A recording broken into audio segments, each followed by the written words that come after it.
구독, 좋아요. 원영석 변호사님 나오셨습니다. 어서 오십시오. 예, 반갑습니다. 원영석 변호사입니다. 예.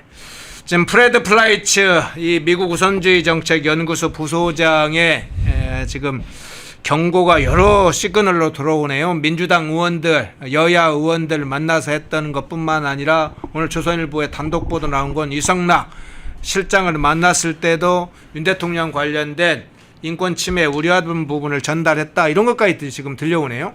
예, 그냥 뭐 미국 정부의 입장이라고 보시면 됩니다. 왜냐하면 어쨌든 윤석열 전 대통령의 사법 절차가 진행되고 있는 과정에서 그것을 미국의 공직자가 이야기를 하면 좀 내정 간섭에 대한 이런 이슈로 번질 수가 있으니까 공직이 아닌 사람이 그럼에도 불구하고 트럼프 대통령과 연이 있는 사람 그 사람이 발언케 해가지고 그 부분에 대한 메시지를 우리나라 대한민국에 분명하게 전하려고 하는 의도라고 보여지고요. 그리고 한미 의원 연맹이라는 데서 지금 이제 미국을 가봤잖아요. 네. 그러면 이제 기본적으로 국민의힘 쪽 사람만 있는 게 아니라 민주당 쪽 사람도 있으니까 그러니까 양 당에 있는 사람들이 모두 있는 자리에서 이야기를 했다는 거는 기본적으로 그게 오해되지 않도록 설명하기 위한 의도라고 저는 보여집니다. 예를 들어 모스탄 전 대사 같은 경우에는 컨택 포인트가 약간 보수 진영만 하고 있는 거잖아요. 그리고 보수 진영에서 해서 다시 이제 메시지가 언론이나 이런 쪽으로 넘어오는 거고 그게 아니라 이번에 프레드 플라이츠 이 부소장은 민주당 의원을 앞에 두고 그러니까 이야기를 하는 거예요. 그러니까 그게 어찌 보면 진위가 곡해되지 않도록 하기 위한 그런 좀 정교한 발언을 한 게 아닌가라는 생각이 듭니다. 미국의 입장을 설명한 겁니다. 예. 그런데 이제 지금 말씀하신 대로 이제 미국이 공식적 입장을 바로 밝히면 주권 국가에 대한 내적 간섭 논란이 있을 수 있기 때문에 돌려서 이 얘기를 지금 1단계로 했다. 사전 경고용에 가깝다. 이제 이야기를 좀 해주셨는데 그런 것을 이제 우리 국민들이 이해하는 것뿐만 아니라 이재명 정권이 그 경고를 제대로 알아들어야 될 텐데 브라질 사례도 있지 않습니까? 예, 그렇습니다. 예, 거기는 이제 전자발찌까지 하면서 구체적으로 사실은 더 후속 조치까지 나왔어요. 브라질 사례가 우리하고 좀 유사점이 있어요. 그 전에 대통령이었던 보소나루 전 대통령이 브라질 내부에서 정책적으로 방향성에 대해서 트럼프 대통령과 연대를 추진을 강하게 했었습니다. 근데 이제 정권이 교체됐는데 정권이 교체되고 나서 이제 지금 룰라 대통령인데 그 전에 이제 전 대통령 보소나루 전 대통령에 대해서 같이 강요들과 함께 쿠데타를 모의했다. 이런 걸로 해가지고 지금 기소가 되고 사법 처리가 진행되고 있는데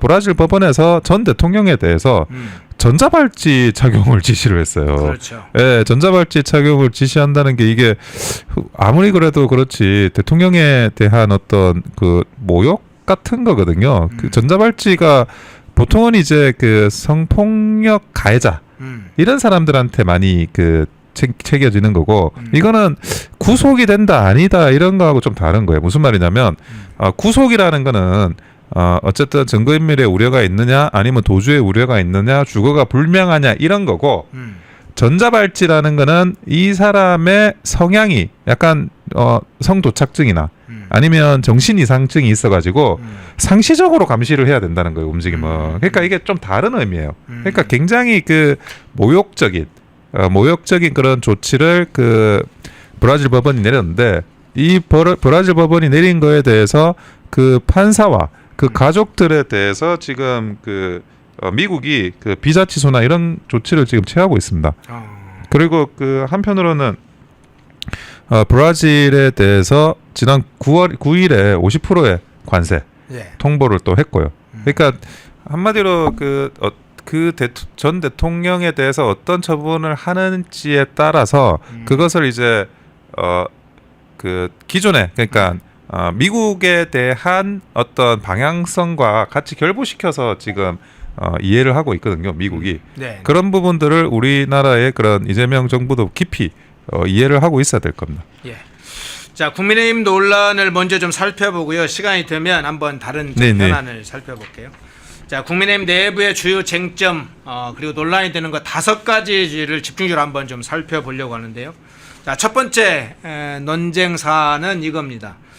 극우 논쟁, 뭐 극단 세력과 단절해야 된다 이런 주장을 국민의힘 내부에서 지금 하는 사람들이 있어요. 네. 특히나 이제 극우 논쟁이 지금 민주당이나 좌파들이 지금 하는 거에 예상된 거지만 이 국민의힘 내부에서 극우 논쟁을 붙였어요. 어떻게 보세요?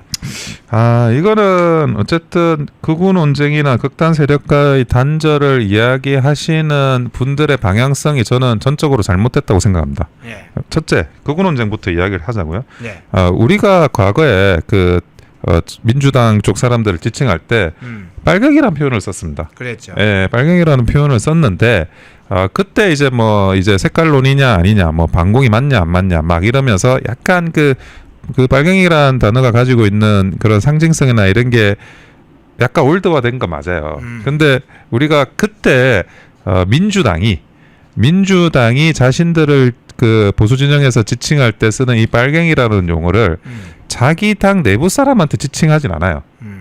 그러니까 그런 것들은 굉장히 금기시 되는 거예요. 그러니까 민주당도 중도 쪽이 있고 조금 더 왼쪽으로 편향된 사람들이 있잖아요. 그러면 그 중도 사람들이 그 편향된 왼쪽 사람들한테 빨갱이라는 표현을 쓰지 않는다고요. 그거는 우리의 적이 쓰는 멸칭이기 때문에요. 그런 단어를 이 정당의 내부에서 쓰면 안 됩니다. 그 말씀을 드리고, 그리고 그러면 이제 극우라고 하는데 이 극우라는 게 민주당 사람들, 적어도 우리 당 밖에 있는 사람들이 우리 당의 누군가에게 쓰는 멸칭이잖아요. 그렇죠. 예, 그거는 우리가 그런데 정당이라고 하는 하나의 이 카테고리 속에 있으면서 당인이면서, 그리고 내가 국민의힘이라는 그런 당적을 가지고 정당인으로서의 그런 나를 표방을 하면서 당에 있는 누군가를 그거를 극우라고 지칭한다. 이거는 제가 볼 때는 있을 수도 없는 일이고, 민주당이 정치는 민주당한테 배울 건 배워야 돼요. 적어도 그 동지를 어떻게 우리가 인식을 하느냐, 경쟁을 때로는 하지만 또 때로는 어떻게 뭉치고 어떤 게 우리가 넘어야 될 선이고 넘어야지 않아야 될 선인가에 대해서는 정무적인 거에 대해서는 민주당한테 배워야 되는데 이 극우라는 걸 멸칭으로 해가지고 내부의 동지들을 지칭하는 행위는 그 자체가 제가 해당 행위라고 생각이 들고요. 그리고 당을 파괴하는 해당 행위다. 예, 그렇습니다. 그리고 극단 세력과의 단절이라는 걸 이야기하는데 저는 이거는 약간 그 중도론에 대한 반사효과라고 생각을 해요. 자기들은 중도고 거기에 오른쪽에 있으면 극단 세력이다. 이런 식의 지금 프레임을 일단 잡아놓고 그리고 이제 공격하는 거거든요. 자기가 사실은 이제 정치적으로는 무당층 가까운 예. 그런 어떤 중도적 성향, 예. 중도 저는 좋아하는 용어는 아닙니다. 어쨌든 그 기준점을 놓고 그렇다. 예. 네. 그러니까 자기들은 합리적이고 저쪽에 계신 분들은 합리적이 아니라 극단적이다. 지금 이런 게 결국 따지고 보면 이 중도론 개념에서 나오는 거거든요. 근데 지금 그 중도가 얼마나 허상이 많은지, 그러니까 중도가 가지고 있는 그 단어가 무익하다, 유해하다 그런 이야기가 하는 게 아니에요. 그러니까 중도라는 개념은 사람들이 가지고 있는 그 중도 개념 자체가 많이 달라요. 내가 생각하는 중도, 남이 생각하는 중도, 어떤 사람들은 7가지 무지개 색이죠. 그렇죠. 예. 그러니까 보는 관점마다 다 다른 이 중도론을 기초로 해가지고 예. 극단 세력을 정의를 내린다는 것 자체가 일단 그 자체가 이론적으로 맞지가 않고, 그리고 지금은 우리가 어떻게 하면 대여 투쟁을 해야 되느냐, 그 문제가 가장 중요하지 않습니까? 야당의 역할이라는 거는 여당을 견제하고 비판하는 겁니다. 여당을 상대로 투쟁하는 거예요. 이재명이 잘못하는 걸 따지고 물고 늘어지는 거라고요. 그런데 극단 세력과의 단절을 이야기하는 사람들일수록 이재명과는 싸우지 않아요. 민주당과 대부분 싸우지 않아요. 오히려 그 사람들이 극단 세력이라고 지칭하는 그 사람들이 민주당과 싸우고 이재명과 싸우는 사람들입니다. 그러면 누가 이 야당의 그런 본질에, 야당의 국민들이 요구하는 헌법적인 어떤 본질적인 노선에 누가 더 충실한 사람들인가요? 그러니까 이 극단 세력과의 단절 논의 자체도 결국에는 그 따지고 보면 고생하는 사람들 그냥 그 민주당하고 이재명하고 싸우느라 고생하는 사람들한테 누명 씌워가지고 어떤 낙인 찍기에 불과한 일을 하는 거다. 그 말씀을 드리고 싶습니다. 예. 자, 그 주제 외에 두 번째 쟁점 한번 전환길 입당 문제예요. 전환길 예. 강사 입당 문제. 이게 본래 논란이 될 소지의 것인지부터 의심스러운데 어쨌든 전환길 강사 입당한 문제 자체가 지금 논란 삼고 있어요. 어떻게 보세요? 그러니까 전환길 강사에 대해서 이 부분을 어떻게 대우하느냐에 따라서 그 부분에 대해서 과연 이게 극단 세력과의 단절이라고 이야기하는 사람들이 그 사람들이 극단 세력이라는 걸 또 볼 수 있는 거거든요. 그러니까 누구라도 절차적으로 정당하게 입당을 했으면 그 당원의 권리가 생기는 겁니다. 그렇죠. 예, 이 당원의 권리가 생겼는데 이것을 다른 뭐 아주 분명한 사유가 없이 그 없앨 수가 없어요. 그러니까 윤리위원회와 절차도 밟아야 되고 절차만 밟는다고 되는 게 아니라 사유도 필요합니다. 그런 복잡하고 많은 일들이 일어나야 되는데 과연 전환길 씨가 하는 이야기가 우리 당에서 뭐 당원권을 박탈해야 줄 이야기를 하고 있느냐? 저는 그렇게 생각하진 않아요.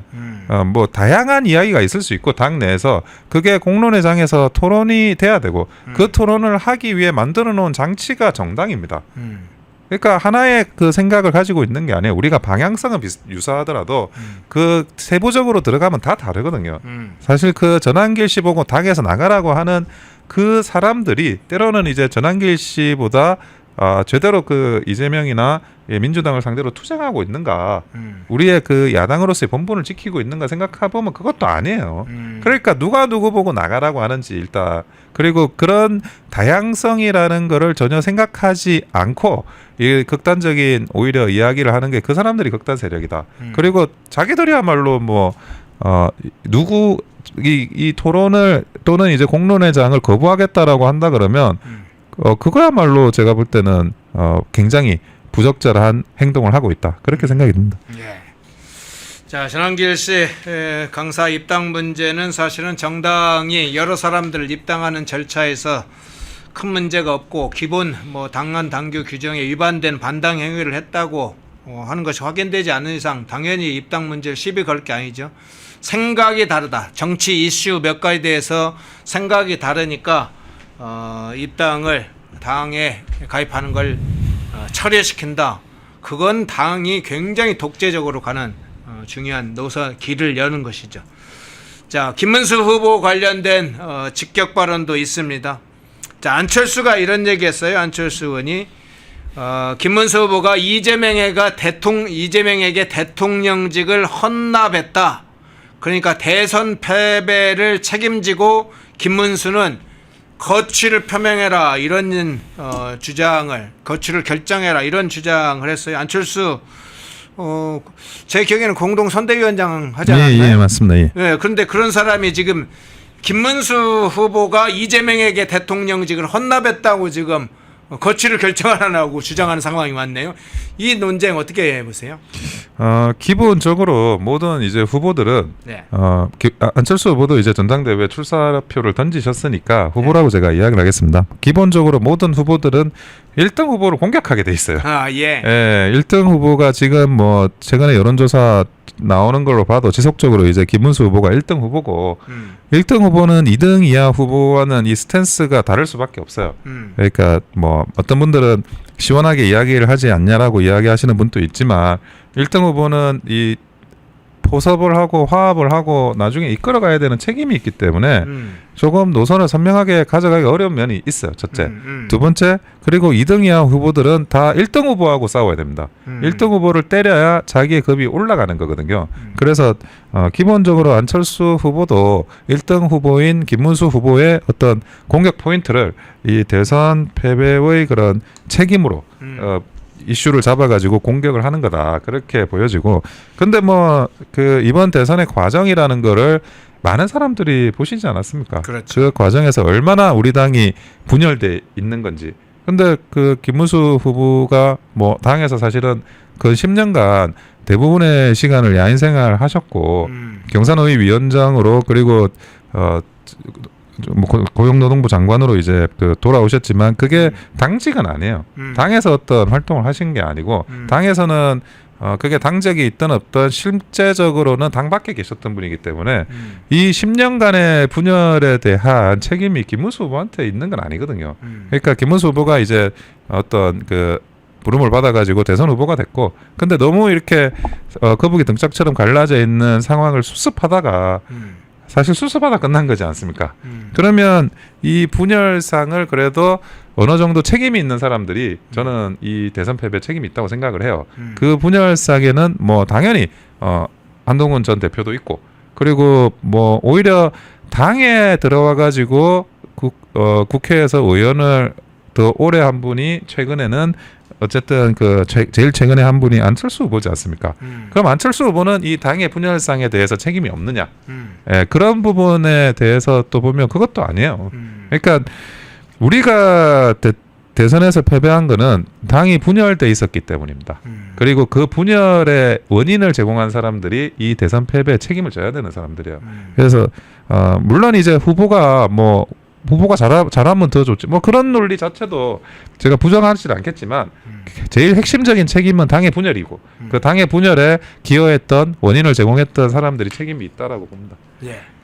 자, 민감한 문제 또 하나 여쭤보겠습니다. 신천지 관련된 문제입니다. 이게 통일교까지 나오기 시작했는데 특히 이제 신천지 관련된 국민의힘 내에 신도 입당설과 관련해서 이야기 나오고 있잖아요. 정치개혁 논란도 지금 나오고 있는데 사실관계 여부가 아직 확인된 건 없는데 일단 관련자들이나 일부 뭐 정치권 외에 약간 수사 관계자들이 이걸 흘리고 있다는 생각이 드는데 신천지 종교인들 입당설 문제 어떻게 보세요? 근데 이거는 사실은 수사기관에서 흘린다고 봐요, 저도. 예. 예, 수사기관에서 흘리는데 이 수사기관에서 흘리는 목적이 있을 거 아닙니까? 예. 굉장히 우리 당의 어떤 그런 당이 가지고 있는 어떤 분란을 조장하기 위한 그런 거라고 저는 생각을 하거든요. 사실 어느 종교를 갖고 계신 분이든 정당에 입당이 가능합니다. 우리나라는 종교의 자유가 있기 때문에 그렇죠. 어떤 종교를 믿는다 그래서 정당에 입당이 안 되는 게 없어요. 근데 그게 뭐가 문제냐가 첫 번째가 있고, 그리고 정당에 입당을 시켜가지고 내가 이 정치적으로 유리하게 입당을 많이 받아서 나의 정치적인 위상을 강화하겠다. 이거는 아주 바람직하고 아주 정상적인 정치 활동입니다. 내가 입당원서 많이 받아서 내가 표 많이 받고 그게 뭐 전대든 뭐 대통령 경선이든 또는 이제 뭐 지자체 경선이든 내가 거기에서 어떤 정치적인 그런 권능을 획득하겠다는 게 그게 뭐가 문제입니까? 사실 그거는 오히려 그 당이 장려해야 되는 부분이에요. 입당을 많이 하게 하라는 거는. 그렇지 않습니까?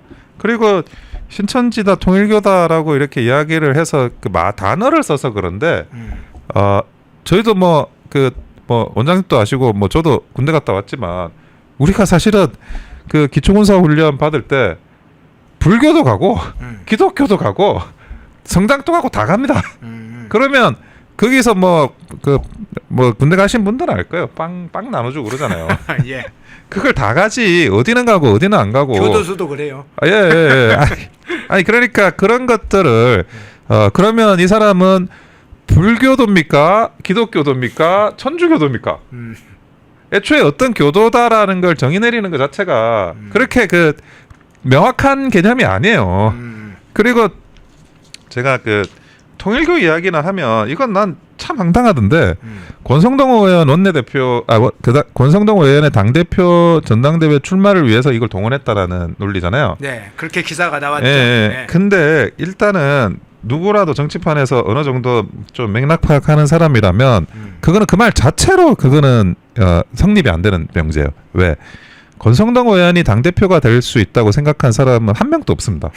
권성동 의원이 출마해도 당대표 될 수 있다고 생각하는 사람은 아마 권성동 의원 가족도 없었을 거예요. 그러니까 권성동 의원이 내가 좀 나와가지고 우리 통일교 좀 안다. 누가 이렇게 접근을 했다고 쳐요? 네. 그래서 그렇게 해가지고 하겠다라고 했다고 쳐요? 그건 그냥 후보로 나서겠다고 하니까 그 사람한테 말하는 덕담입니다. 그거를 가지고 정말 그래 물론 그게 작동이 돼가지고 그 통일교에 계셨던 분들이 우리 당에 뭐 입당했다고 치자고요. 그러니까 모든 걸 뭐 다른 그럴 리가 없다를 다 떠나서 정말 입당했다고 치자. 권성동 후보를 그 당시 권성동 의원을 당 대표 만들겠다고 입당했다고 치자고요. 그 사람은 그냥 권성동 의원 팬입니다. 그 정도가 되면 아예 근데 진보당이나 이런 데는 여러 그 민노총이다 이렇게 해가지고 다 당원 가입시키는데요. 네, 아니 그러니까 그래서 지금 거기는 그래도 뭐 좀 당선 가능성 후보를 위해서 당원 가입시키는 거 아니에요. 네. 아니 그 당시에 이제 당 대표가 된 사람이 김기현 대표인데 그래도 김기현 대표도 인지도 낮았다 그래도 김기현 대표는 영남 사람이에요. 네. 영남에 그런 지역적인 기반이 있다고. 심지어 권성동 의원은 강원도입니다. 강원도의 그 당원 수를 생각을 해보면 이게 얼마나 이게 어렵고 불가능하고 뭐 그런 이야기인지 이게 정상적인 정치적인 맥락과 떨어져 있는 이야기인지를 알 수밖에 없어요. 그리고 지금 신천지 이야기도 그런데 이거는 지금 홍준표 전 시장이 이야기를 하시는 것 같아요. 제가 홍준표 전 시장 뭐 참 좋아하는 분입니다. 저하고도 그런 게 있고 한데 이것도 그 당시에 윤석열 대통령이 입당할 때 그때 상황이 어땠냐면 이준석이 대구 내려서 택시 몰고 있을 때요. 그때 기습 입당을 해요. 그 몇 달 사이에도 이준석 전 대표와 윤석열 그 당시 이제 전 총장이었죠. 이 사이에 긴장이 어마어마했습니다. 네, 그렇게 호의적이지 않았어요. 당의 지도부가. 그리고 나서 바로 이제 들어오자마자 얼마 안 지나서 공고가 되고 세팅이 되고 그러면서 당원 명부가 폐쇄되거든요. 그래서 이것이 신천지가 몇 명이 입당을 시켰는지는 모르겠으나 그렇게 위력을 발휘할 정도의 그런 유의미한 입당이 생기기가 굉장히 어려운 그 순간이었고 만약에 정말 그런 의미 있는 어떤 입당에 그런 게 있었다고 한다 그러면 그거는 이준석 전 대표가 몰랐을 리가 없어요. 그러니까 윤석열 전 대통령을 지지하는 사람들이 그때만 하더라도 입당 여부를 알 수 없다고요. 윤석열 전 대통령이 입당할지 국민의힘에 그걸 알 수 없기 때문에 내가 미리 들어가서 입당을 하고 있을 수가 없다고요. 그게 전격적으로 입당이 되고 그리고 나서 바로 경선으로 하면서 당원 명부가 폐쇄되기 때문에 그것이 뭐 의미가 있고 그러지 않았습니다. 그리고 또 하나는 왜 그게 헷갈렸냐면 윤석열 전 대통령에 대해서 지지하면서 국민의힘 입당을 주저하는 사람들이 많았냐면 그때 신당설이 있었어요. 그러니까 윤석열 전 대통령으로 신당을 만들어서 그 신당의 후보가 돼서 국민의힘 후보와 원샷 경선을 하자. 이 논의가 사실 진지하게 윤석열 전 대통령 측에서 논의된 적이 있어요. 그러니까 사람들이 윤석열 신당을 가야 되는 거지 아니면 국민의힘에 가가지고 당원으로서 내가 투표해야 되는 건지 거기에 대해서 이 판단이 내려지지 않은 상태에서 전격 입당을 하게 되는 거예요. 그러니까 디벨롭 상황을 본다 하더라도 신천지 입당설은 조금 과장된 게 굉장히 많습니다. 그리고 어디에서 누가 뭐 됐을 때 그거 내가 한 거야. 뭐 우리 집단에서 한 거야. 뭐 우리 협회에서 밀은 거야. 그런 이야기는 의뢰이 나오는 이야기예요. 그래서 그런 것들을 가지고 이거를 추정하기에는 그런 정무적인 그 당시의 상황이 그렇게 신빙성이 있는 건 아니다. 그런 말씀을 드립니다. 예. 마지막 지금 논란이 되는 대목 하나 다섯 번째로 한번 좀 여쭤볼게요. 이제 당대표 경선이 진행되다 보니까 당대표 이제 선출과 관련된 그 선출 규정은 이미 규정이 정해져 있는 선출 방식과 대상이 정해져 있는데 선출 규정을 바꾸라는 주장도 지금 나오고 있어요. 근데 이거를 이제 생각을 하셔야 되는데 네. 세계 어느 나라도 여론조사 비율을 올리는 반영하는 나라는 극히 드물어요. 예, 네. 아주 극히 드뭅니다. 네. 미국이 상향식 공천이니 뭐 하면서 이렇게 뭐 그런 거 한다고 하는데 네. 거기서도 여론조사를 반영하는 게 아니에요. 일단 당원들이 투표합니다. 당원들이 투표하고 그리고 원래 원칙적으로 당원 가입이 안 되는 사람들이 있어요. 예를 들어 뭐 공무원이라든지 거기도 이제 그런 게 있을 거 아니야. 그 사람들이 당원이 아닌데 투표권을 살 수가 있어요. 돈을 내고. 네네. 그 사람들이 투표하는 거예요. 근데 어쨌든 당적은 없는 거고 투표권만 부여받아가지고 투표하는 거거든요. 그런데 돈을 얼마 낸다라고 하는 것 자체가 일종의 당비를 내는 택이에요. 당비를 내는 택으로 그거를 내고 투표권을 산다라고 하기는 그렇지만 투표의 권한을 획득해가지고 투표를 하는 거라서 여론조사로 하는 게 아닙니다. 그리고 유럽은 여론조사로 하는 나라가 없어요. 뭐 당직자를 뽑는다, 뭐 청년위원장을 뽑는다, 다 당원들이 하는 겁니다. 당연히. 그러니까 미국, 영국 쪽이 약간 이 결사체가 느슨한 결사체예요. 명망가 위주, 귀족 위주로 하는 데고 그런데도 여론조사를 하지 않고 그리고 예를 들어 유럽 같은 경우에는 아주 강한 결사체거든요. 여기서는 청소년기부터 뽑아요. 당원을. 그러니까 일종의 예비 당원을 뽑은 다음에 그 사람들을 교육시키고 계속 그리고 나서 당원으로 만들고 여기서는 청년 당원의 청년위원장이 된다. 예를 들어 20대 대학생 위원장이 된다. 이 사람들이 당원들로부터 어쨌든 투표 받아서 올라가는 거니까 나중에 총리 후보에 근접하게 되는 사람이 되는 거예요. 물망에 오르는 사람이 돼요. 그러니까 이렇게 쭉 간다. 여기는 강한 결사체고 그리고 그 정당 조직이 유럽은 강한 결사체 조직이기 때문에 수익행위가 가능해요. 그리고 자체적으로 신문사도 가지고 있어요. 그리고 나치의 친위대가 나치 당 소속입니다. 그 당시에는 유럽에서는 당이 자기가 자체적으로 자경단을 가지고 있었어요. 그런 식으로 이제 무장 집단을 가지고 있는 그렇게 됐는데 거기서는 당원이 아닌 사람이 이거를 그 의사결정에 참여한다. 이건 불가능한 거예요. 그나마 조금 유사한 게 대만 정도예요. 대만이 여론조사 일부 반영하는 게 있고 그래서 우리가 그 당원을 기초로 해가지고 가야 된다. 그리고 지금 국민의 세금으로 당을 운영하지 않느냐 그렇게 이야기를 하잖아요. 자, 정당의 기본적인 방향은 이거예요. 국민의 세금이 투입되는 비중은 낮춰야 돼요. 그리고 당비로 해야 되는 겁니다. 그렇죠. 그리고 또 하나 지금은 정부가 이제 세금을 주지만 그 대신 수익 활동을 전혀 못하게 하고 있어요. 그러니까 후원금이나 이런 거에 대한 굉장한 제한을 두고 있다고요. 수익 활동이나 후원금. 이걸 오히려 풀어야 돼요. 그것이 당원의 힘으로 당원의 그런 어떤 의지로 정당이 만들어지는 거지. 이게 세금의 비중이 높아지면 결국에는 제2행정부가 되는 거예요. 국회가.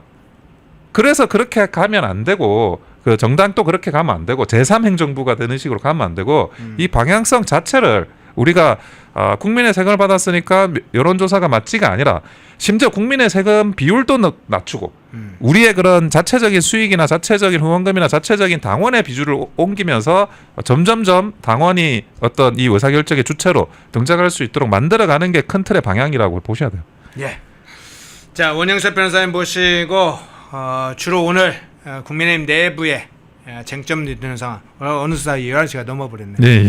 사실 시간이 좀 더 있으면 다른 문제를 좀 다루려고 했는데 또 우리 원영석 변호사님께서 다른 또 출연할 곳도 있다고 하셔서 시간의 제약상 여기까지 하겠습니다. 예. 원영석 변호사님이었습니다. 고맙습니다. 예, 감사합니다. 펜앤마이크와 광동이 함께 준비한 광동 루테인 밀크시슬 혈행 개선, 노화로 인한 눈 건강, 간 건강.